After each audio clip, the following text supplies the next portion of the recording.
citizen, same vision is for equal rights and justice for the people them. What's happening to this beautiful world that we're living in? World citizen, lift up your voices. Welcome. Welcome to another episode of the People Powered Planet podcast. Each week we bring you amazing solutionaries.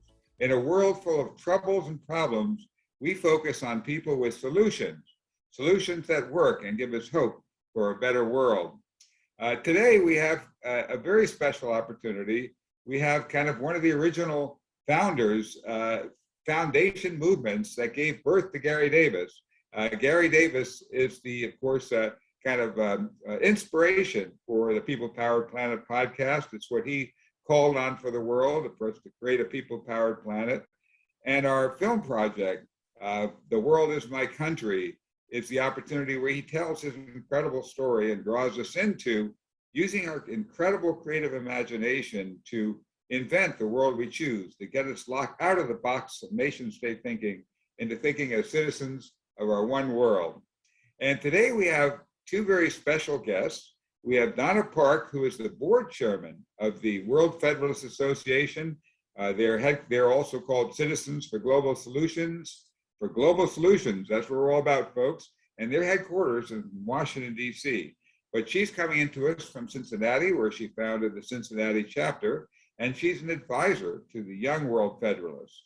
And after we hear from her, we're going to hear from Eston McKeague. And Eston is president of the Young World Federalists. I'll tell you a little bit more about him when we get to his part, but let me first start with Donna.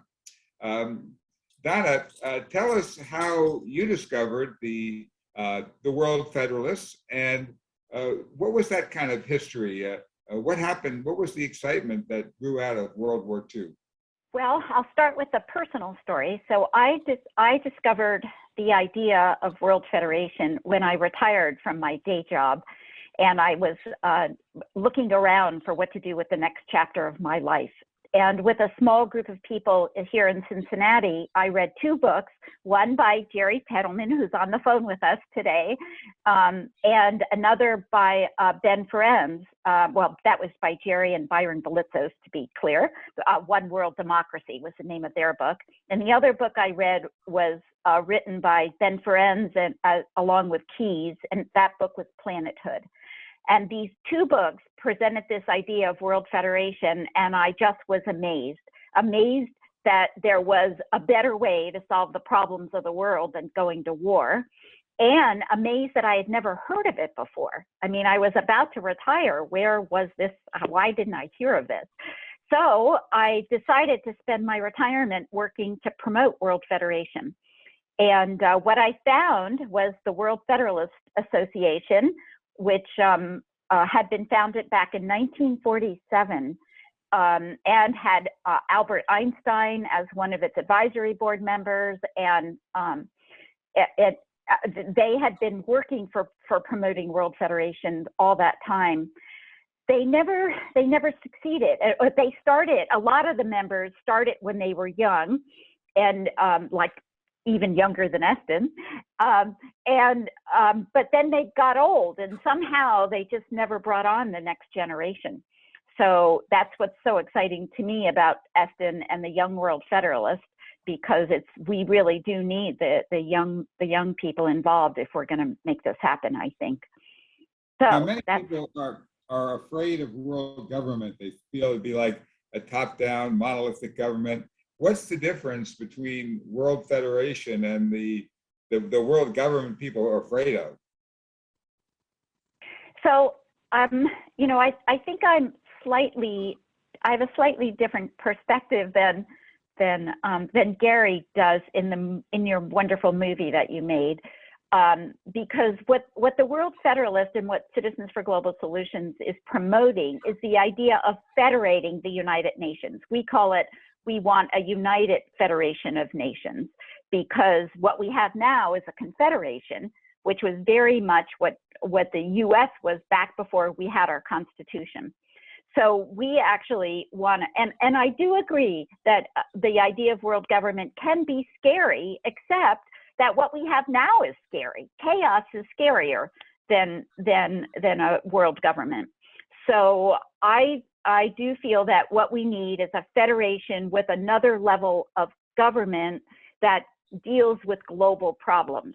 So one of the basic principles of World Federation is subsidiarity, and that problems are dealt with at the lowest possible level. So the cities continue to decide where to put their stop signs, and states can deal with state issues in the US, and nations deal with national issues, and the global government would only deal with global issues, such as eliminating war between nations and outlawing nuclear weapons, such as finally protecting our global environment, dealing with international human rights abuses.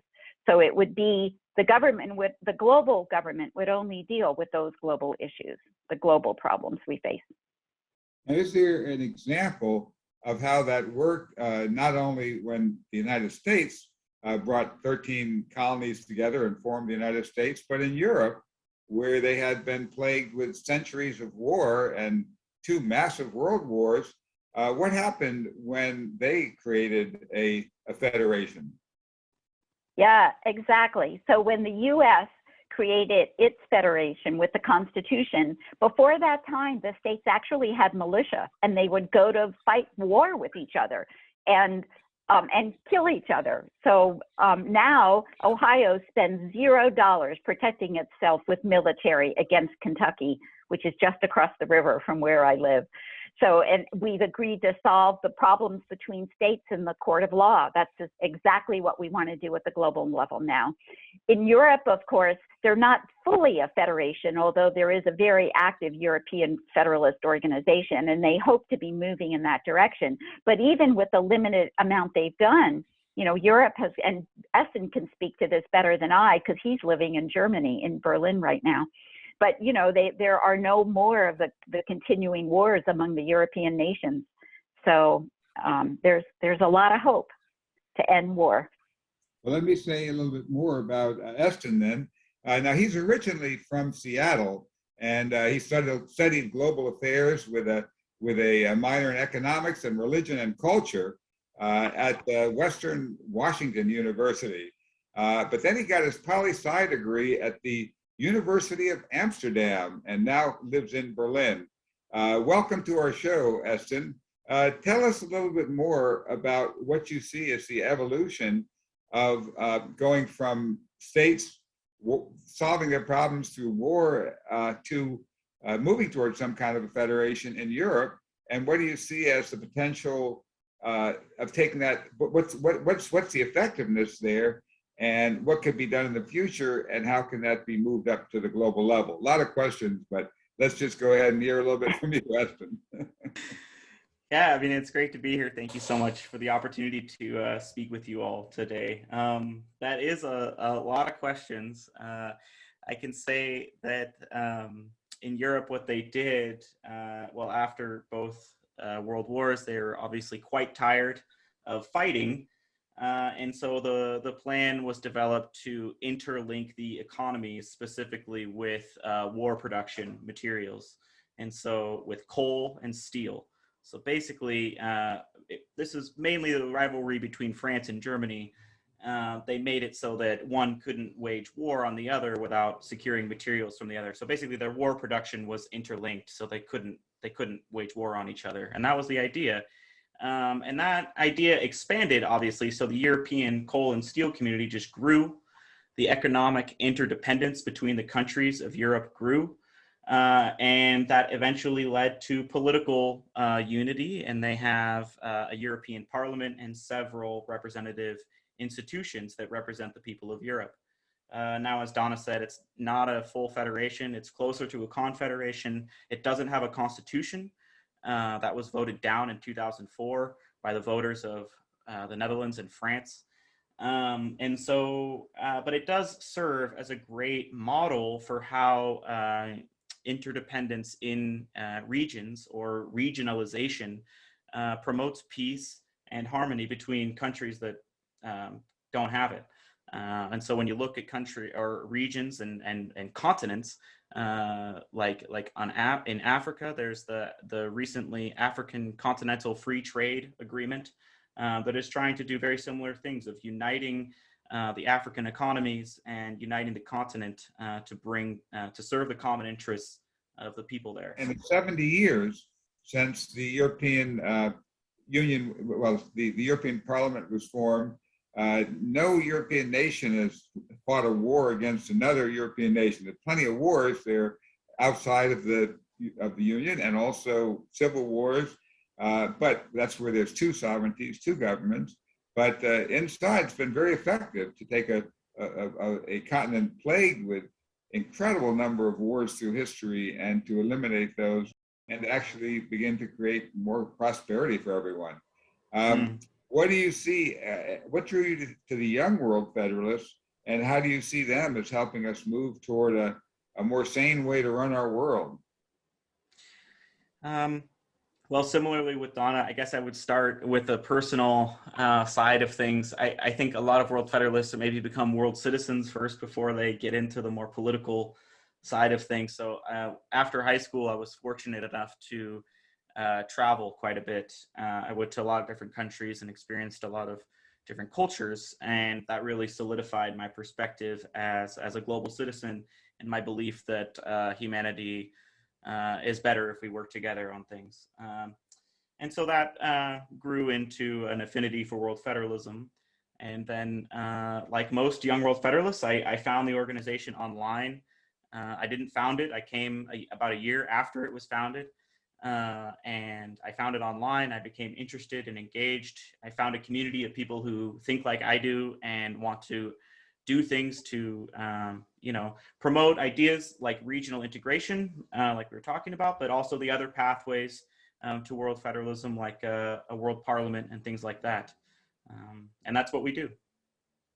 But now, right now, the bulletin of the atomic scientists, which was started by the scientists who created the nuclear bomb, they have a atomic clock that says how close humanity is to terminating our species, a midnight of unimaginable catastrophe. And that clock has moved back and forth, but it is now closer than ever. It's 100 seconds to midnight. How do you see, why is our world in greater peril today? And how can this federalist solution make a difference? Donna, do you want to take that one? Well, yeah, Eston and I come from two different generations. So my generation was raised with the fear of nuclear war. I remember going under the desk in high school and covering my head because I lived in New Jersey, just outside New York City, and we were pretty sure when the bomb was dropped, it was going to be close to us. So, as if being under a desk would really help you in a nuclear war.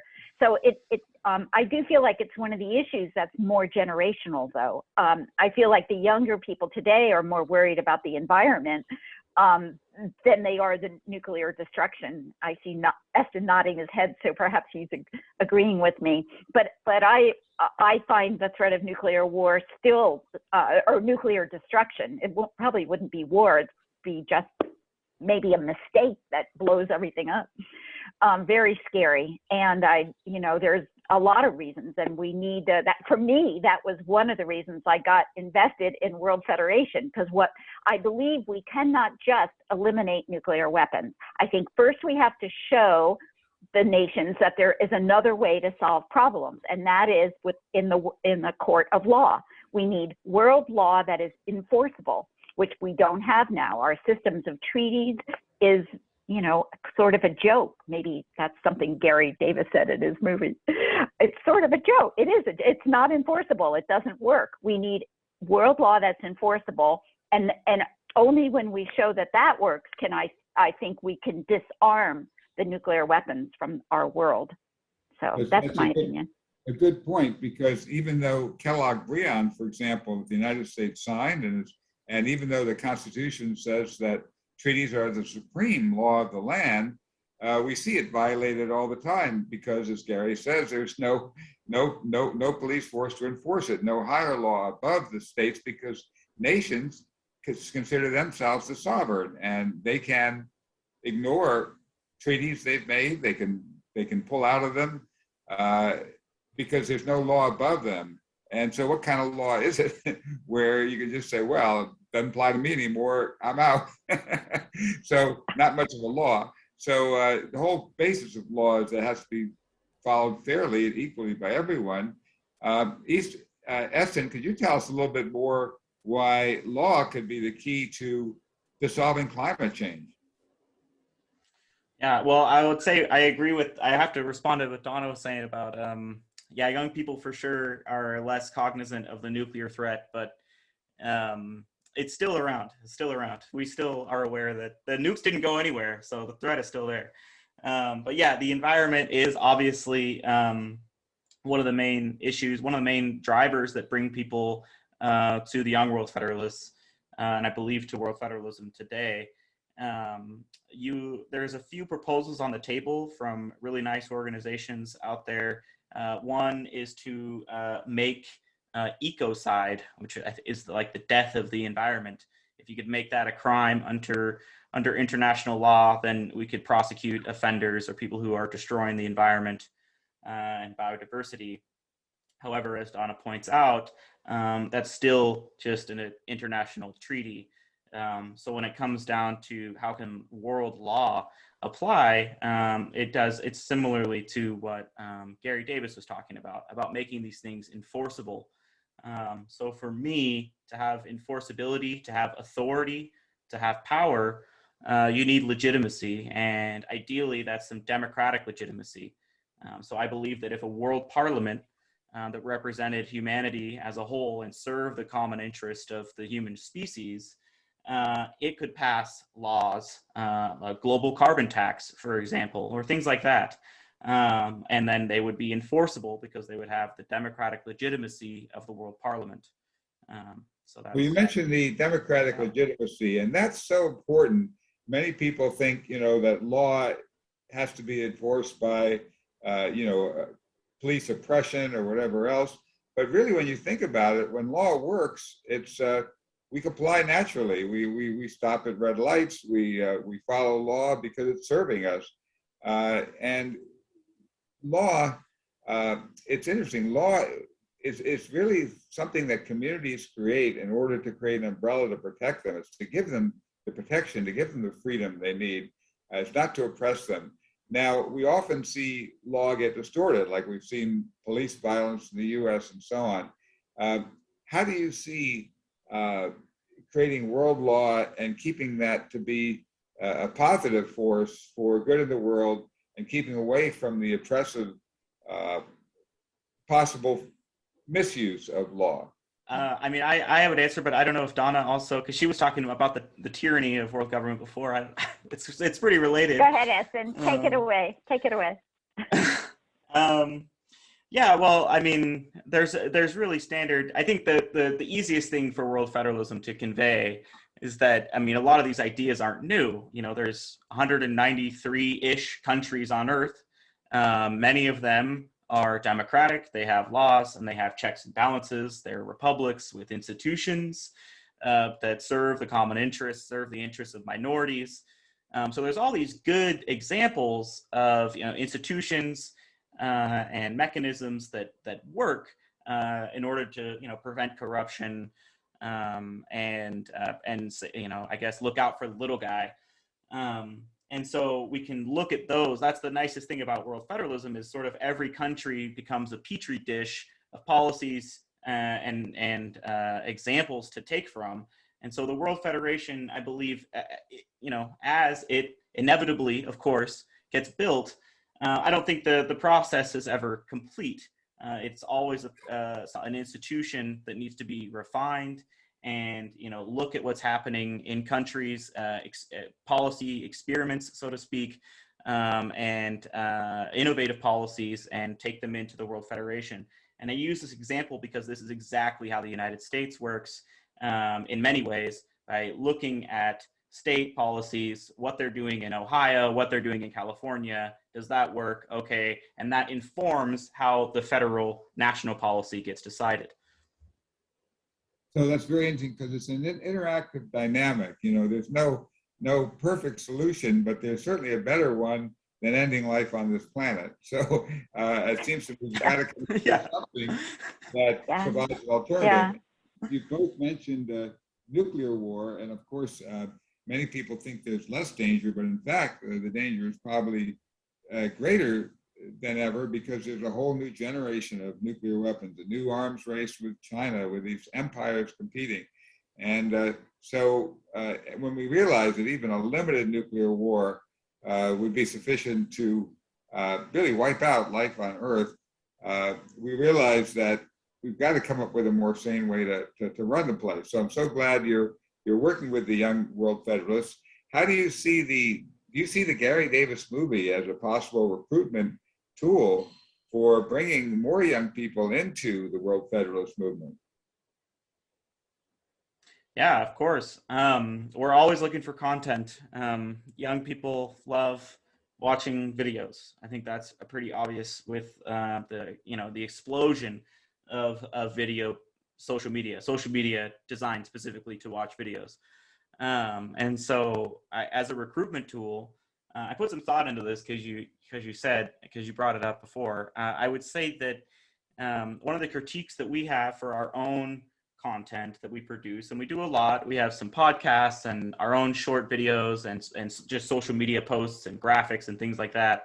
And for our video content, the main critique is that it's too long. For this generation, they have a shorter attention span. And so even, I did a nice event with Donna on Women's Day of this year, and it's about an hour long. And people have come to me and said, I love that. I want to watch that. Can you please cut out the highlights and make a 3-minute video for me? Because I don't want to watch the whole thing.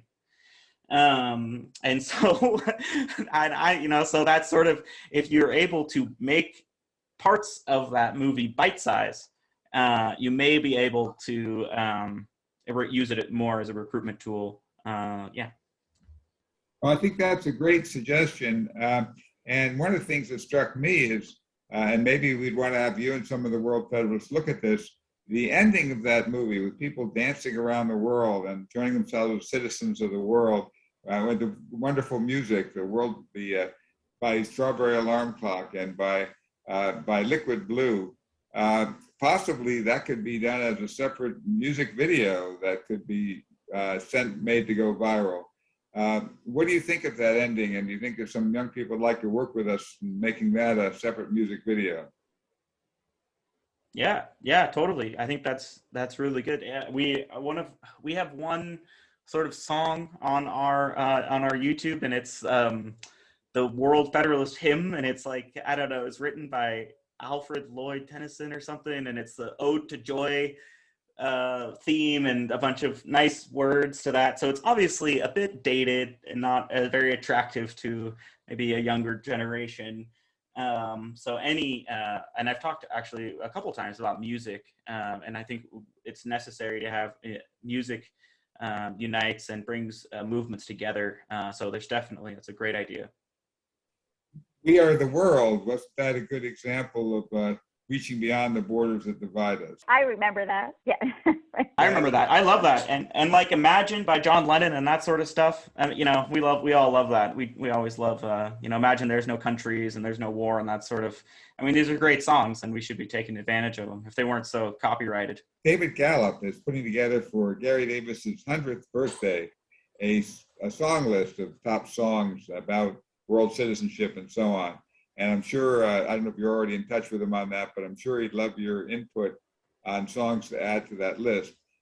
July 27th would have been Gary's 100th birthday. He died in 2013. This might be an occasion where we could begin to move forward, reaching out to young people.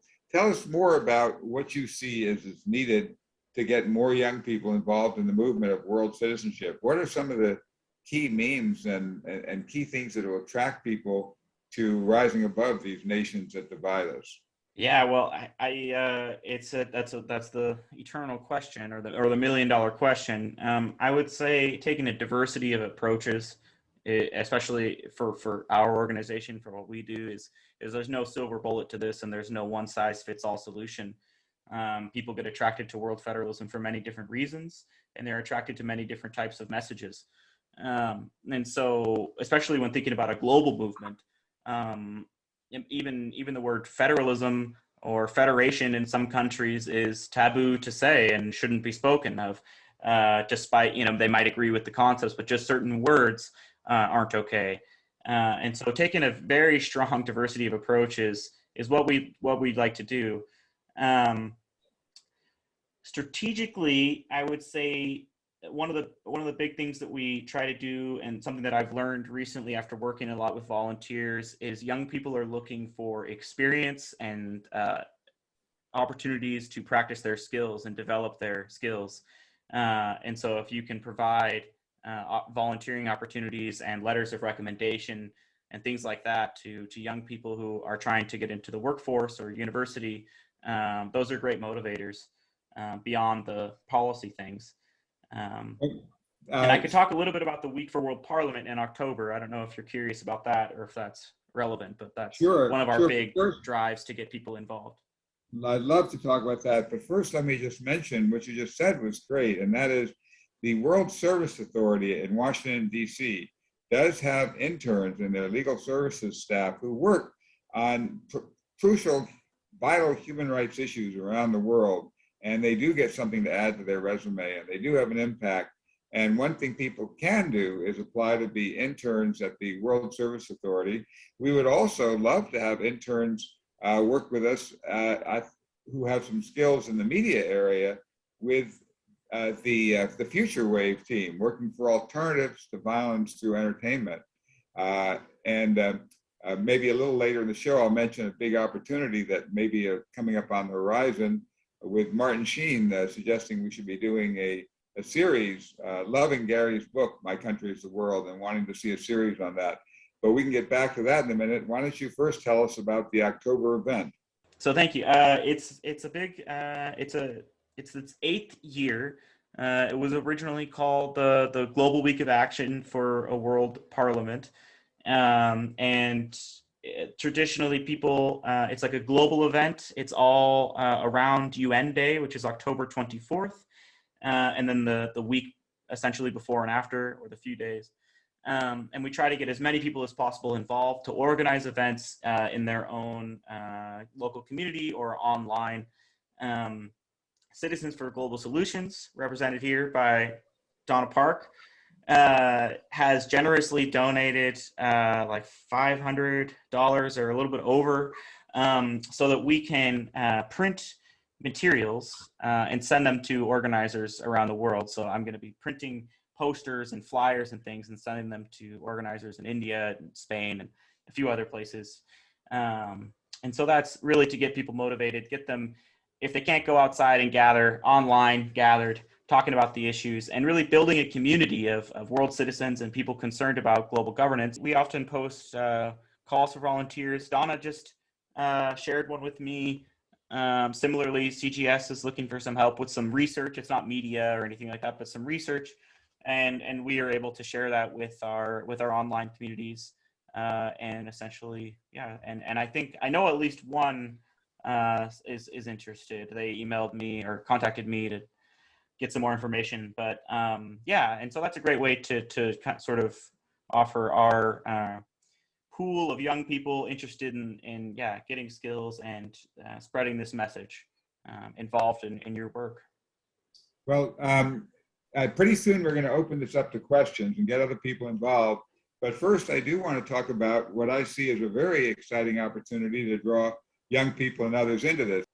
Martin Sheen has been doing wonderful TV and radio shows promoting our film. He promoted having our film on public broadcasting stations coast to coast.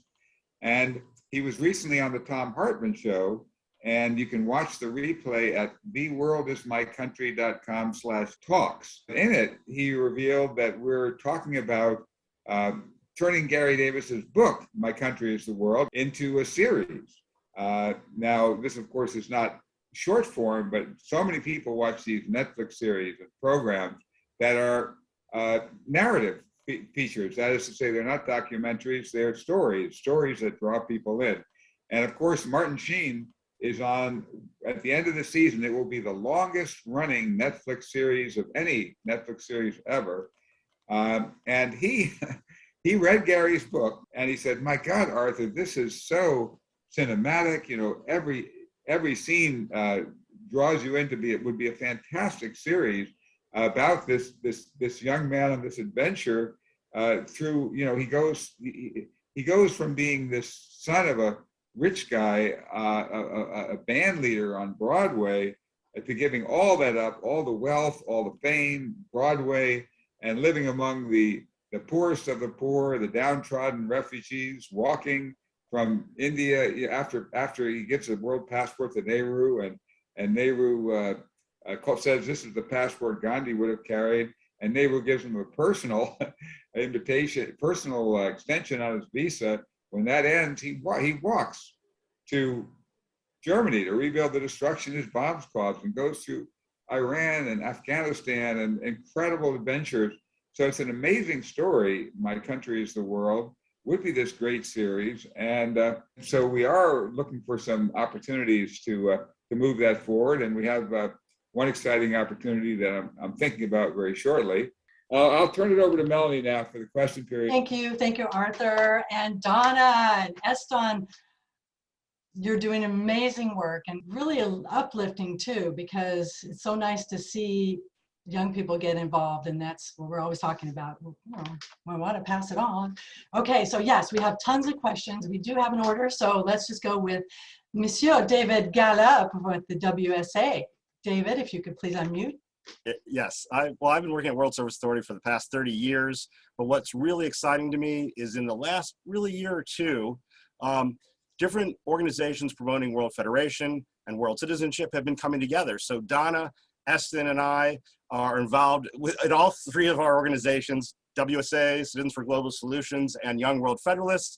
We're mutually co-promoting events and teams and projects. We just had a meeting with each other the other day to talk about how we're going to move forward with this. But my question, because I could talk a lot more myself, but this is their time, so I want to hear from Donna and Eston what you think we can do to bring in more youth, not just necessarily specifically through the Young World Federalists, but also through Citizens for Global Solutions and the new relaunch of our World Citizen Clubs this fall, especially when students will be back in the classroom. Please, Donna. I'll get started. Yeah. Yes, David's right. Eston, David, and I just talked about the world trying to reignite the World Citizen Clubs that David started as part of World Service Authority, and now both CGS and the Young World Federalists co-sponsor with him. So we're hoping to, reach out through social media and perhaps also through personal contacts with people at local universities to see if we can get just a few clubs started to start this. We were very lucky at Citizens for Global Solution. The first club that David started, the World Citizen Club, we have 2 of the young women who were a member of that club on our board currently. So we're really interested in trying to get more of those started. So the other possibility of engaging young people that Citizens for Global Solutions and the Young World Federalists are talking about is a Model UN Plus program, where this was something that the CGS had done earlier with the Workable World Trust, creating Model UN modules that introduce UN reform, such as reforming the Security Council. And it has been used a couple times in a couple Model UN programs in Mexico City and was received really well by students. So we're looking to expand. The COVID sort of put a damper on that program, but we're just now engaging with the creator of the module and hope to create some new modules and expand their use around the world. Eston, anything to add?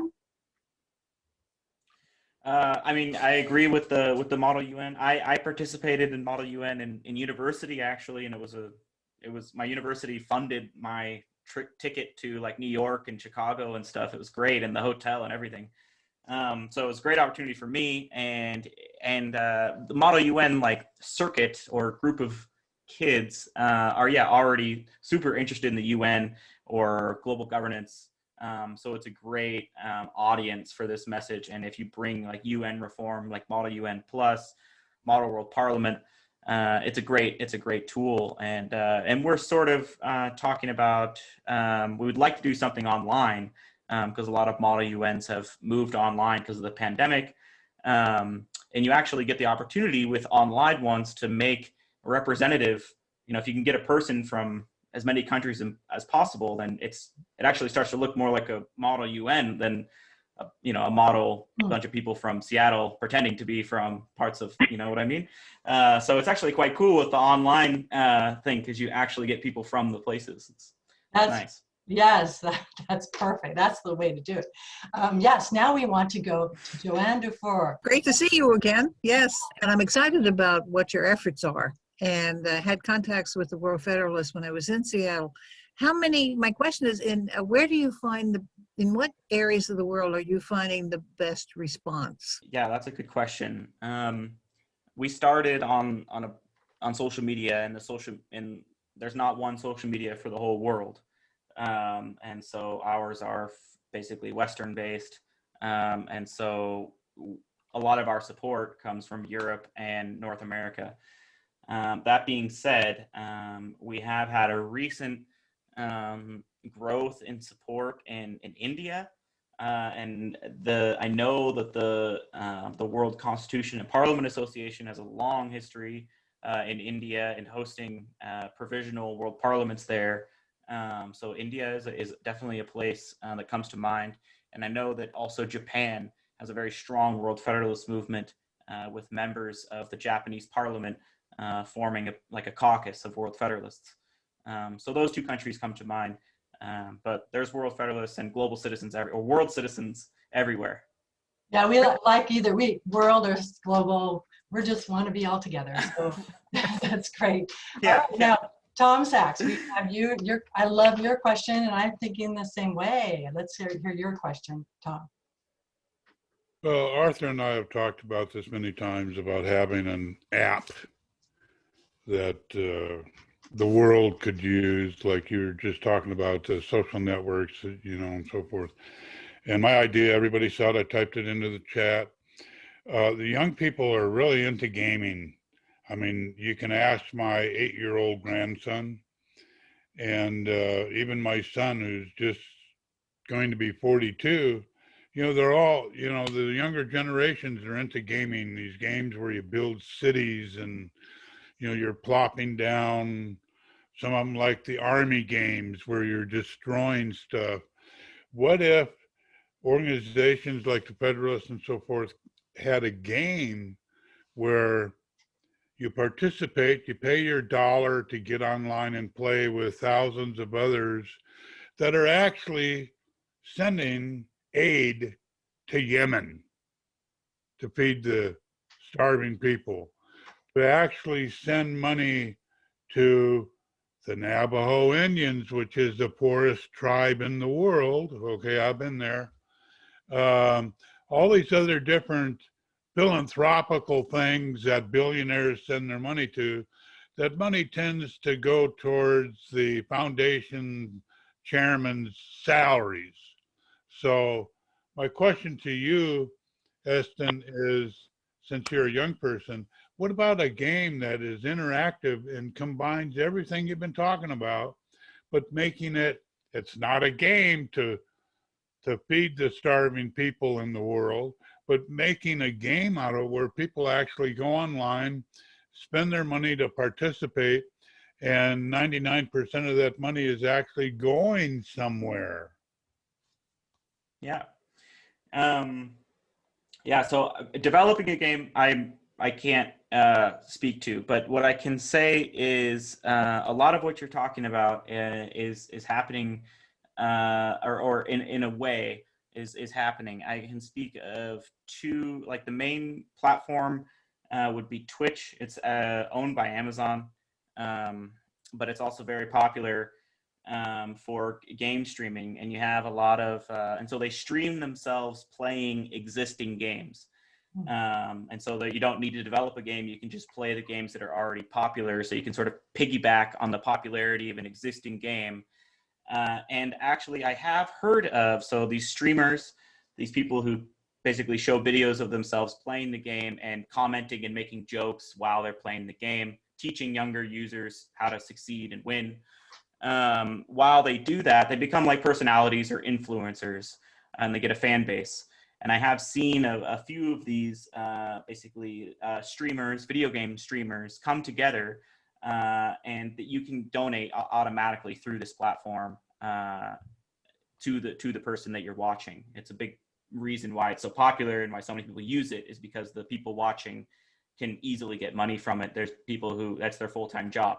And so I've seen people come together and so they say, for this 2 hours, we're going to be streaming ourselves playing this game, and we're going to rate all the money that we get during this block of time, whatever it is, goes to this cause. And I saw one for the war, raising money for the relief for the war in Yemen.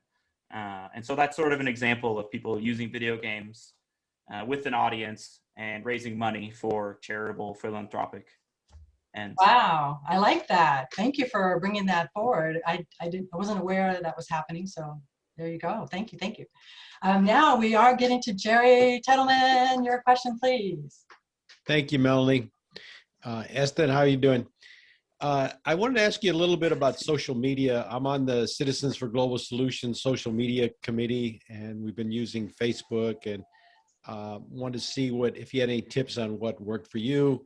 The other thing is, I've been doing some interviews with Facebook Live. I've been taking people from the organization, doing a Facebook Live interview. We do it on Zoom, and then it goes to Facebook Live, and had some good results as far as getting the video. I haven't had good traction on the response, but I'm wondering if maybe you would be interested in doing an interview with me, if that's something you think about.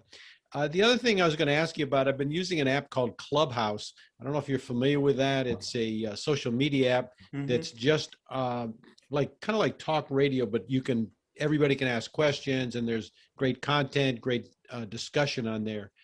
I want to see if you're familiar with that, because that's something I'm thinking about really promoting in that area. Thank you.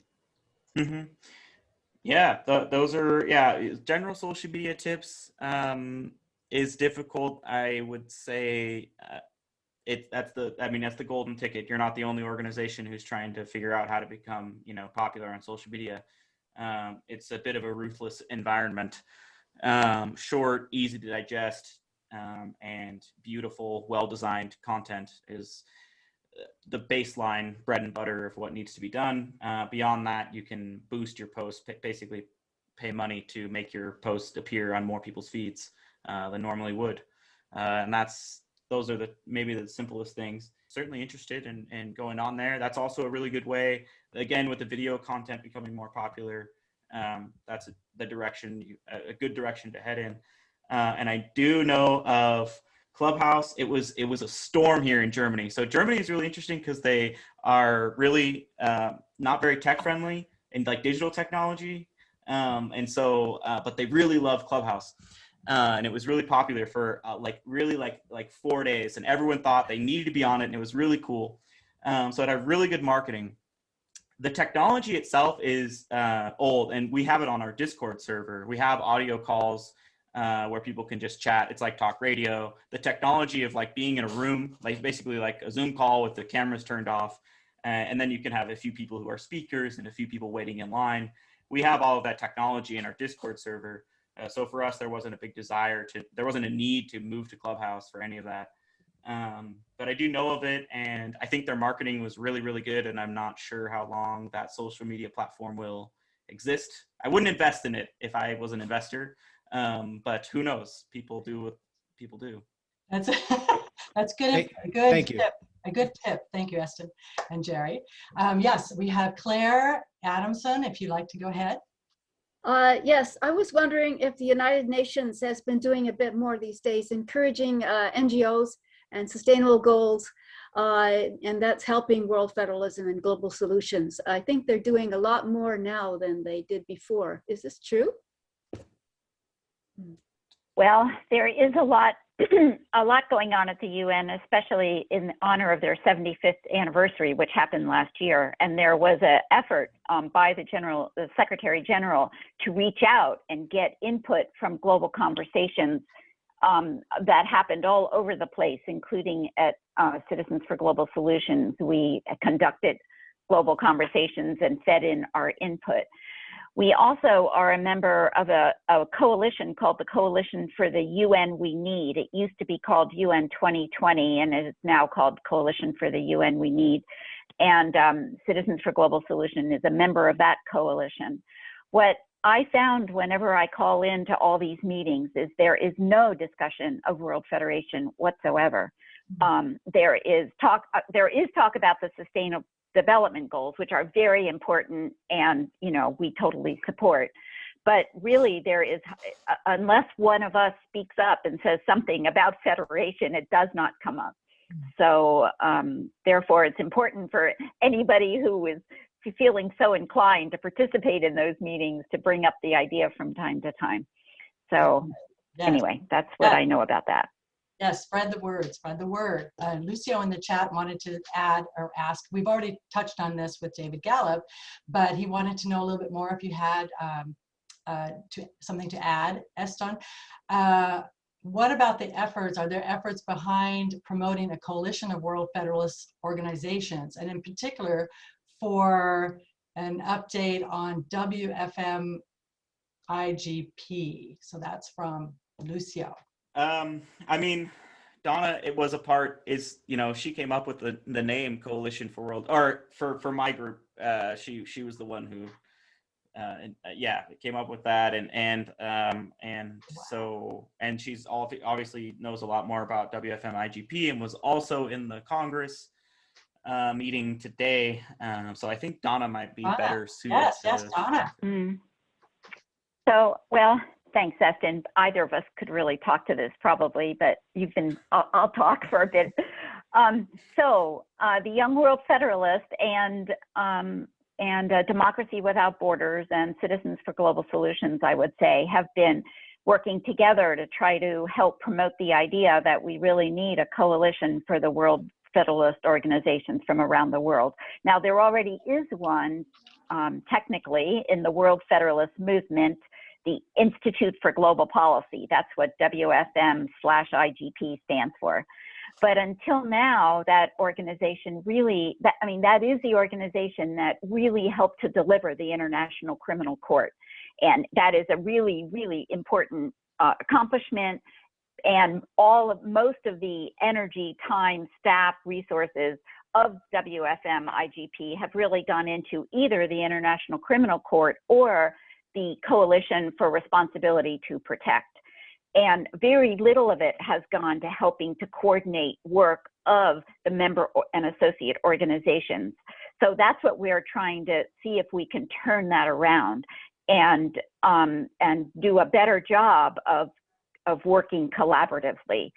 Just this morning, we had a Congress meeting of the World Federalist Movement with 42 people from all over the world, from Japan, where it was nighttime, to Bob Flax in California, where it was 4 a.m. when this started. And they did approve the creation of an advisory council to the Executive Committee of the World Federalist Movement. And I see that as a very good first step at helping the World Federalist groups to work collaboratively on a regular basis. So it used to be that the Congress just met every other year, and then another group came together once a year. And now, with the advent of Zoom and working digitally, clearly that's not enough to work collaboratively. So I really think that we'll see a lot more of that. And it is very exciting to be with, I think there are at least, there were 42 people on the call, and I think I heard there were 40 delegates that could vote. Anyway, so to have people from all over the world come together is how we're going to have to succeed. So we look forward to that. Very exciting, very exciting. And this whole podcast has been so informative. Thank you both for being here. And now I'm going to pass it back to Arthur. Arthur, Take it away. Yes, well, thank you so much. It's really exciting to think about young people getting involved. I love Tom's idea about a game and other creative ways of doing that. We have a couple of important opportunities I'd love you to be a part of, and that is next week on our podcast, what we're trying to do this week is get a lot of people to watch the movie. We want to get word out. People come to theworldismycountry.com. Click on get tickets, and we want them to get tickets to watch the full version or to watch the short version, and get ready for Gary's birthday coming up on the 27th. And so I'd love it if you would invite all the people who are in that WFM meeting. This is a great opportunity for them to get to not only watch the film, but then be part of a Q&A with Melanie and myself and the producers, and to hear about, you know, the new opportunity with Martin Sheen of doing this series. And by the way, I would highly recommend that everyone, you get that book, My Country is the World. You can get it from our store if you go to theworldismycountry.com. So do please invite everyone to watch the film and come to our Q&A next week. I'll get that as a free bonus. And then the week after that, we're going to have another special opportunity. And now, right now, I'm here with my daughter Aura and my grandson Kai and Zola. My daughter heads the American Friends Service Committee in Washington, D.C. And we're going to have Doug Baum, who is the Director of Economic Activism for the American Friends Service Committee. Economic activism is the key. You know, all this stuff, all the negative things that are happening in climate change or in nuclear war, they're all done with our tax dollars, with our consumer dollars. And if we can get the companies who are, right now, nuclear weapons are illegal. It's part of the nuclear ban. If we can help enforce that with economic activism. It's very exciting that they've gotten economic activists onto the board of ExxonMobil and others. So do go each week to the People Powered Planet podcast. Let your friends all know to come join us and hear about solutions to the world's problems, and join us in being part of the solutionary effort to build a better world. Donna, Eston, would you have any last things to say? Yeah, Citizens for Global Solution is at globalsolutions.org. I want to thank you very much for including me today. It was enjoyable, and look forward to joining you again in the future. And I'll just say, yeah, Young World Federalists is at ywf.world. You can take action now on our campaigns, and the link in the chat is worldparliamentnow.org. And that's the event in October, and everyone's encouraged to organize events in their local community and help build support for giving humanity a voice. Yeah, thank you. Thank you so much for the opportunity. Thank you. And everyone have a great week. Thank you for joining us on the People Power Planet podcast. World citizen, lift up your voices. Oh, you know we got something to say. All we need is the same directions, heading in one way. Thank you for watching. Please subscribe to our channel and like this video.